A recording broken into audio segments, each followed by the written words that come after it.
Hello friends, Allison here, dropping in to share with you a new 12 by 12 scrapbooking layout.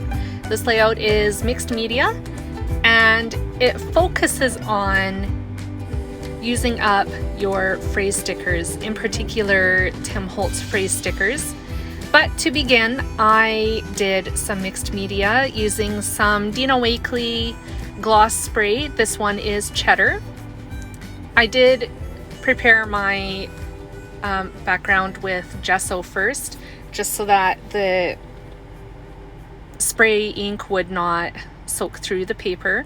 I just used the packaging technique to create that watercolor background.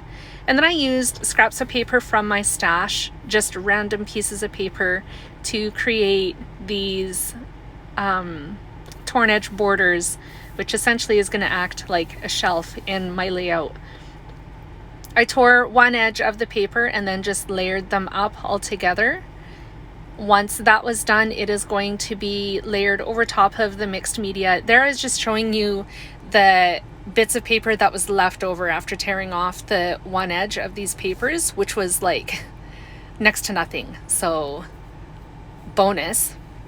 I just used my tape runner to adhere these strips to the paper. I'm also using my T-square just to make sure that that is straight. And I'm going to adhere my photos and this 2x2 inch square with Tim Holtz phrase stickers plastered all over it to some white cardstock. And then I'll trim those down so there is a little bit of a white border on all of my photos. And essentially the square with all the Tim Holtz phrase stickers on it is like a journaling spot, but it's not really.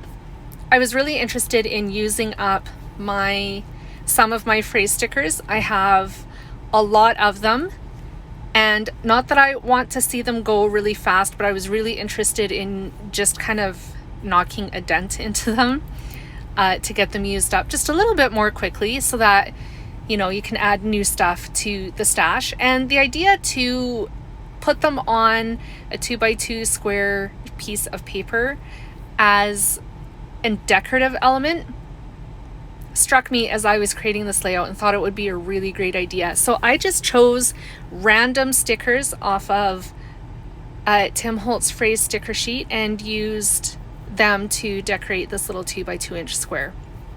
I also offset them all so they're not in equal rows that are lined up and perfectly straight. They are offset, they're not even, just to add a little bit more interest to that little square as well. I did toy with the idea of adding some leaves, which you see me adhering to the layout now in that little 2x2 inch square, but I decided against it because I really liked the way that square looked and I didn't want to add any more than that. Right now I'm just working on my title. The title is adult-ish, and the story behind this layout is my love of freshly vacuumed and clean floors, specifically vacuum lines in my carpet. I don't know if that makes me weird or an adult. I think I'm an adult. Well, I must be because of my age, but adults like vacuum lines, right? I think that's where I was going with this layout, and that is the story that I told actually in my journaling, and that was the reason I put this page together to begin with. This die cut circle I cut in half so that it would fit above the two central photos in my row of photos, and then the circle that I just trimmed in half actually was the center portion of that die cut circle. I cut that with my Cricut, by the way, as well as the leaves and the title. And it was the perfect fit to go in the circle there because I didn't want the mixed media to show from behind it or beneath it. I am going to add a couple more leaves, there they are right now, to that half circle. I'm just figuring that out, the placement, and then they're going to be adhered with foam squares just to lift them off the page a little bit more. And here's my journaling. I'm using my regular hack where I draw out lines, I use my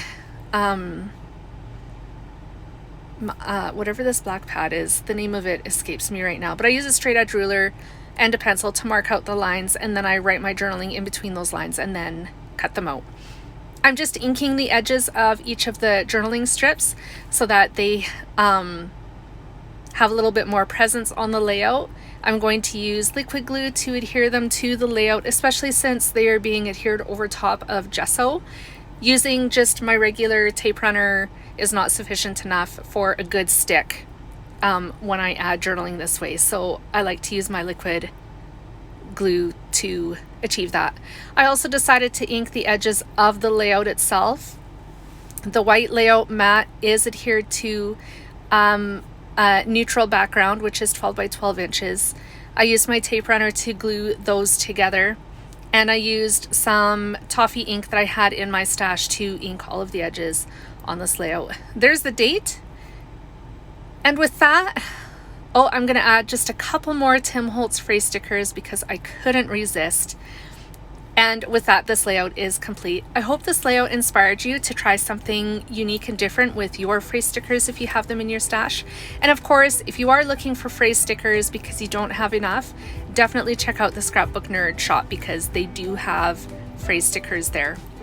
I'll leave the link to the Scrapbook Nerd shop in the description box down below so you can find them easily. Here's the close-ups, and I hope you enjoyed my video, and I hope you were inspired. Give me a thumbs up and a like if you enjoyed this video, and I'll be back again soon with more creative inspiration. Bye, friends.